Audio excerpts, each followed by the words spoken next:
Assalamualaikum warahmatullahi wabarakatuh. Bagaimana kabarnya anak-anak? Alhamdulillah, insya Allah kita senantiasa dalam keadaan sehat, keadaan baik dalam lindungan Allah Subhanahu wa Ta'ala. Kali ini kita melanjutkan pelajaran bahasa Indonesia. Kemarin sudah membahas tentang kalimat utama dan kalimat penjelas. Sekarang kita akan membahas bagaimana cara menentukan jenis suatu paragraf. Paragraf berdasarkan letaknya itu ada dua. Yang pertama adalah paragraf deduktif. Paragraf deduktif itu suatu paragraf yang memiliki kalimat utama di awal paragraf. Kemudian yang kedua adalah paragraf induktif. Paragraf induktif adalah suatu paragraf yang memiliki kalimat utama di akhir paragraf. Untuk lebih jelasnya, marilah kita simak contoh berikut ini. Paragraf yang pertama. Bacaan yang pertama. Pada tahun 1889, J.L.A. Brandes, seorang ahli bahasa kuno dari Belanda, menyatakan bahwa gamelan sudah dimiliki masyarakat Jawa sebelum datangnya pengaruh budaya India. Sementara itu, menurut mitologi Jawa, gamelan diciptakan oleh Sang Hyang Guru yang merupakan dewa penguasa tanah Jawa yang berdiam di Gunung Lawu.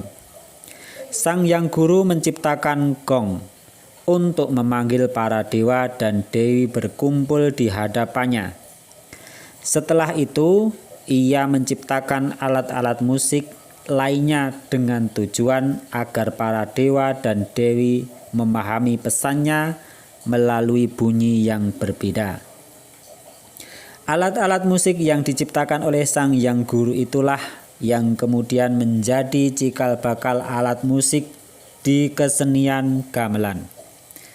Itulah beberapa pendapat yang berkembang di masyarakat mengenai asal-usul munculnya kesenian gamelan di Indonesia, khususnya di tanah Jawa.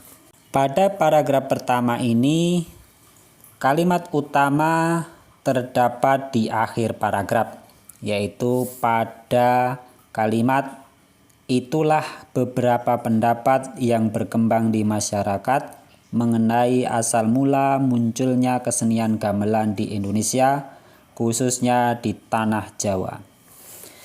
Oleh sebab itu, paragraf pertama ini disebut dengan paragraf induktif. Paragraf yang kedua. Angklung merupakan salah satu jenis alat musik tradisional Indonesia. Menurut mitologi Bali, angklung berasal dari kata ang dan lung. Ang berarti angka atau nada, sedangkan lung berarti patah atau hilang. Jika kedua kata digabungkan, angklung dapat diartikan sebagai nada atau laras yang tidak lengkap. Angklung terbuat dari bambu. Terciptanya alat musik angklung terinspirasi dari pandangan hidup masyarakat Sunda yang agraris. Alat musik ini memang berkembang dalam kalangan masyarakat Sunda di Jawa Barat. Paragraf yang kedua, itu kalimat utamanya terdapat di awal paragraf, yaitu kalimat yang berbunyi, angklung merupakan salah satu jenis alat musik tradisional Indonesia. Karena kalimat utamanya terdapat pada awal paragraf, sehingga paragraf yang kedua ini disebut dengan paragraf deduktif. Demikian, mudah-mudahan dapat dimengerti dan bermanfaat.